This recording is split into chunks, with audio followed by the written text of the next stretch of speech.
अस्सलामुअलैकुम। अगरचे मोमिन हो तो अल्लाह तुमको देख रहा है और आपने मियाँ से जिससे तुम्हारा निकाह है उससे वफा कर। हमेशा की जन्नत के लिए दुनिया के लिबास, ये चमकती चीज़ें, ये सोना चांदी, ये तुम्हारे साथ नहीं जाएंगी। तुमको शैतान धोखा दे रहा है। तुम जन्नत के लिए आए हो। ये दुनिया की दौलत, बड़े बड़े बादशाहों के महल, बड़े बड़ी बिल्डिंगें, जहाँ बादशाहियाँ सजती थी वहीं रह गई हैं। आखिरकार हीरे जवाहरात के महल भी तुम्हारे पास आ जाएं, बड़े तलीम याफ्ता सारी दुनिया में मशहूर भी हो जाओ, और जो खुशामदी लोग हैं तुम्हें बेलबास भी कर देंगे, दौलत दे के, बदकारी की नित नई बातें बतला के। कभी कहेंगे बदकारी करोगे तो तुम्हारा जिस्म ठीक रहेगा, फिज़िकल, तुम्हारी आंखें ठीक रहेंगी, तुम्हारे जिस्म की ज़रूरत है बदकारी। कभी ना बदकारी करना।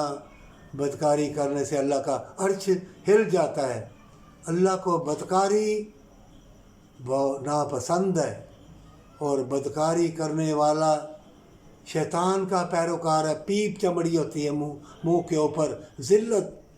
कभी भी अपने मियाँ से धोखा ना करना।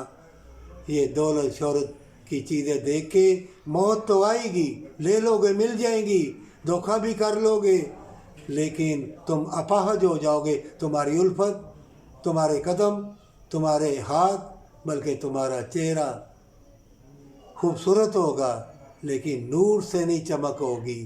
तुम अंधे होगे। इस अंधेपन से बचने के लिए फरेबी लोगों के हाथ ना आना, शैतान के मकरो फरेब के जाल में ना फंसना। जंग भी होगी, बीमारियां भी आएंगी, आ चुकी है। तुम्हारे ज़हन बदल जाएंगे, हर चीज़ बदल जाएगी। तुम समझोगे मैं ठीक हूँ, लेकिन तुम ठीक नहीं होगे।